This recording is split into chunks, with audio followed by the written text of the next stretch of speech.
Hello everybody and welcome back to NCAA Football 14. My name is James on JT Plays here on YouTube, and welcome back to the Wake Forest Demon Deacons Dynasty. We are in Year 5, Week 6, 2017, and it is time for the halfway report here in the college football season. We're going to break down divisions, conferences, schedule, scouting, and a whole lot more. So let's get into it. We're going to kick it off, guys, with recruiting. And for Wake Forest, well, they are having a pretty decent year so far.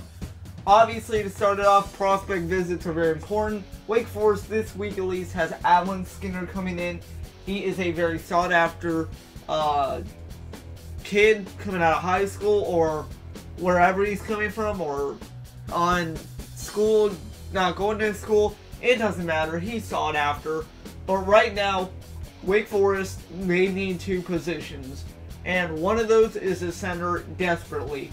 Currently, they are in a battle with Dwayne Griffin between Virginia, and really it's a two-horse race. That's all there is to it. And the other, Alan Skinner, as we said, he's coming to visit this week. We are actually leading his way. Other teams, Illinois, Purdue, Boston College. Wake Forest is a 2,000-point lead. That is very crucial in college football, and he's from Pennsylvania, so he's not that too far off for Dwayne Griffin. He's from Virginia, so of course he'll look at Vatech, Virginia, anyone up there. But that's our team needs covered. Let's go ahead and get into the in-battle prospects. Two of them. First one, Sean Wallace, 73 overall, coming out of high school in Holiday, Florida. He's a balanced cornerback. Right now, he wants to go to Kent State. Don't ask me why, but he does. Next is Duke, 125 points back. Wake Forest, 375 points back in third. And then UCF, 685 points. And that's basically all his short list is. His next, or the next in battle guy that we're looking at, Ed Sharp, outside linebacker, 69 overall. He's also balanced. He's from Melbourne, Florida. He's a three-star athlete, 6'4", 238. Duke is in the lead right now. Wake Forest second, 250 points back.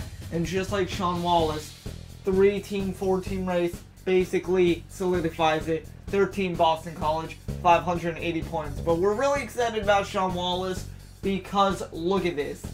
94 speed, 90 excel, 88 jump, 84 stamina, 83 agility, 71 pursuit, 71 play rec, 85 zone, 77 man, 70 press.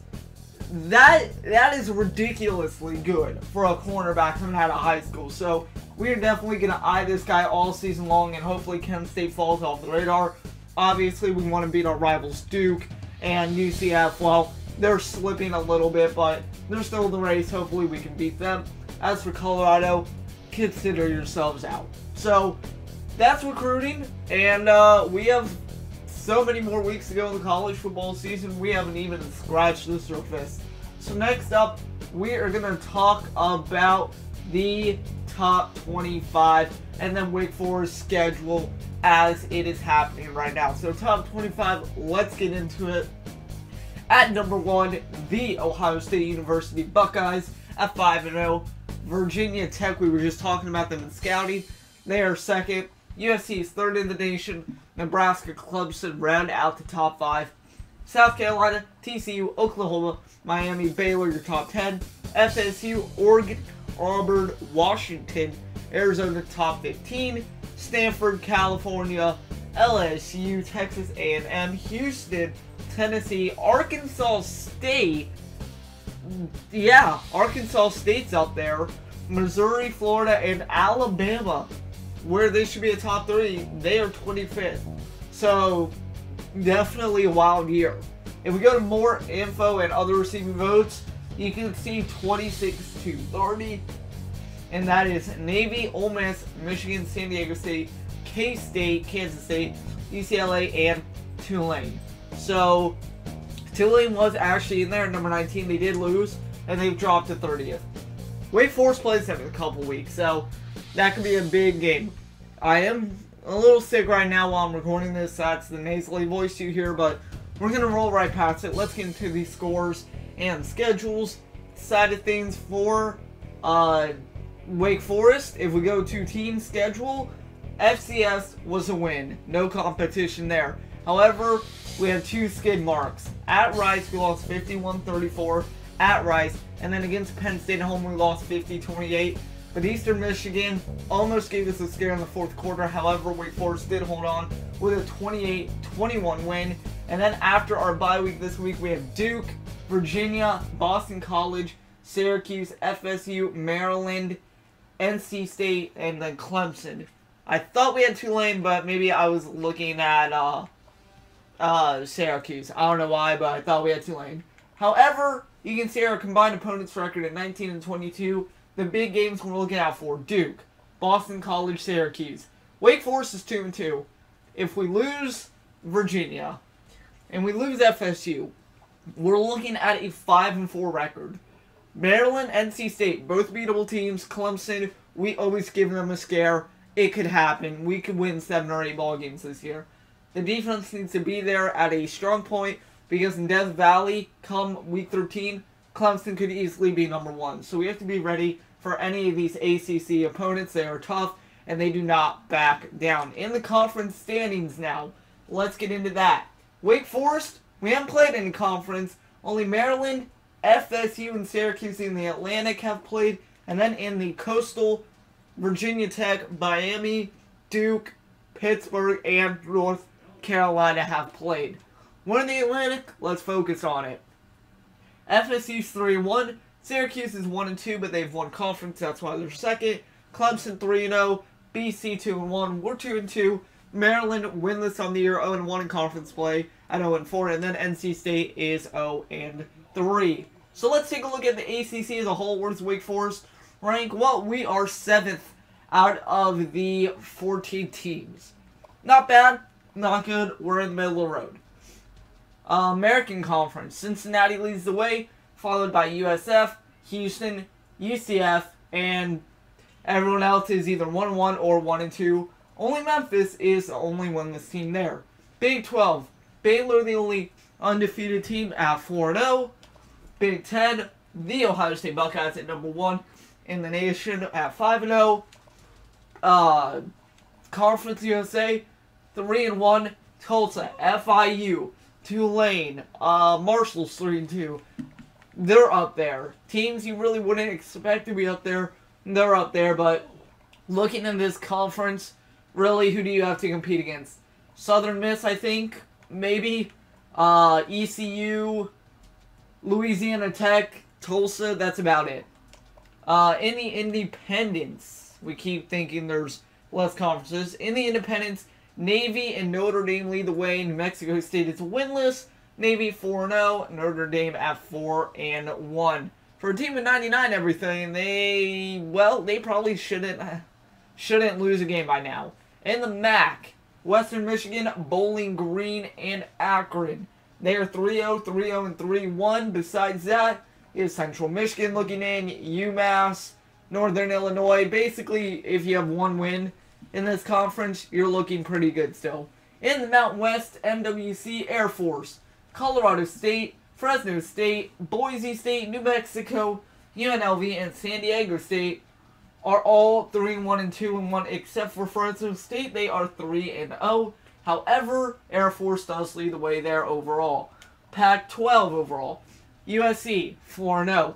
Stanford, California, Arizona 4-1, 3-1, 3-1. However, again, conference play, USC and Stanford are both 3-0, and right behind them, Oregon at 1-0.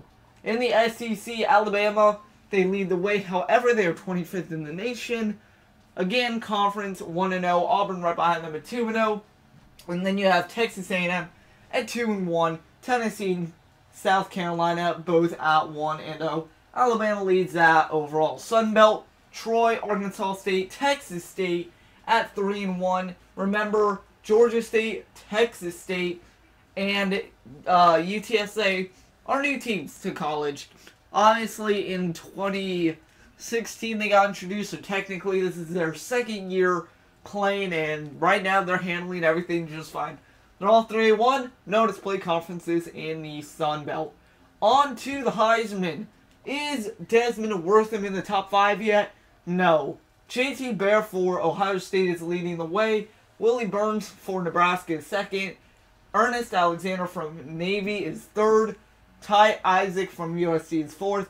And then Kevin Olson from the University of Miami is fifth. Desmond Wortham easily could replace Navy, but since Navy runs read options every single play and they pass 1% of the season, it's going to be hard to beat that team out.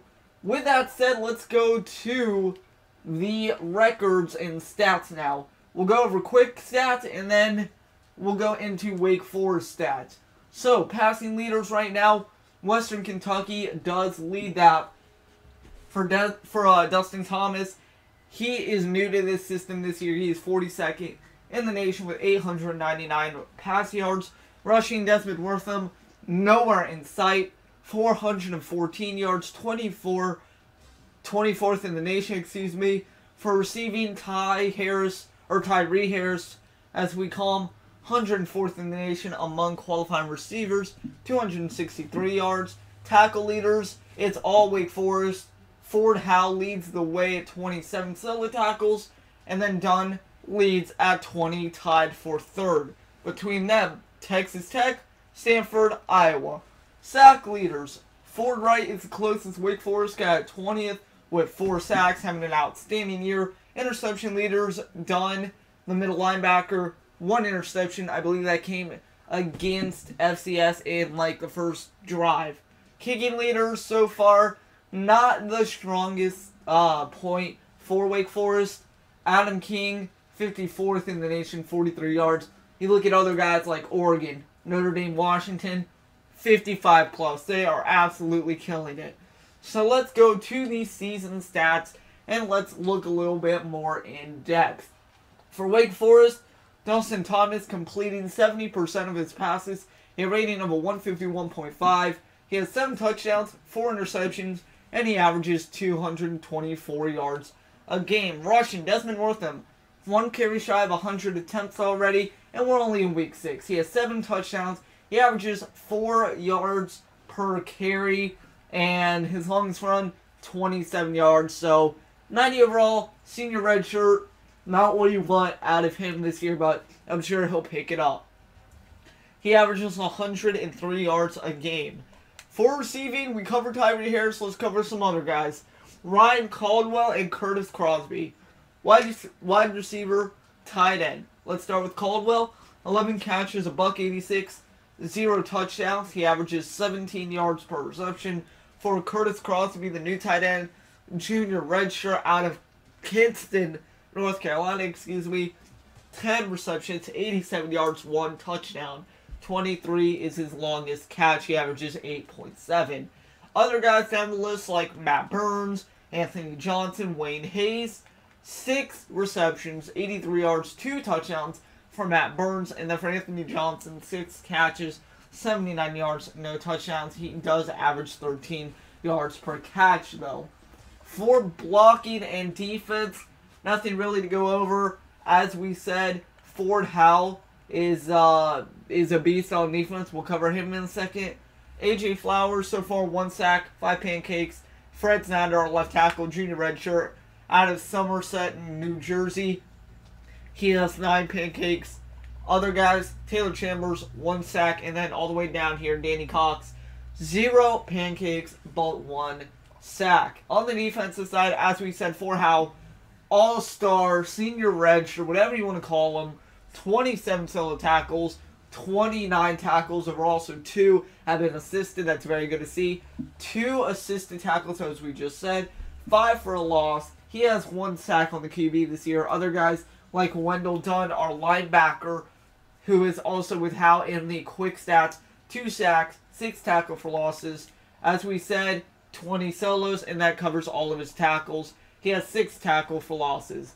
One guy we're excited about, though, senior. He might stay, he might not. Who knows? Fred Wright, he is a senior this year at left end. Out of Toronto, Connecticut, I believe is CN. Or Canada. It's probably Canada. Let's be real, Toronto. 10 tackle for losses, 4 sacks on the year. He has 12 solos and 12 tackles. He is stepping it up on defense. That is all for stats. That's all for Heisman. that's it for this video, guys. And right now, during the last 20 seconds of the video, on your screen, you're going to see 2 videos, completely random. If you guys click on those, it will take you to another video on the channel, so you don't have to back out to my YouTube homepage. Also, if you're new to the channel, click that little JT Play symbol in the middle of your screen right now. It will take you to wherever you need to go to see other videos, or if you want to subscribe. I'll see you guys later. Take care. Have a good one.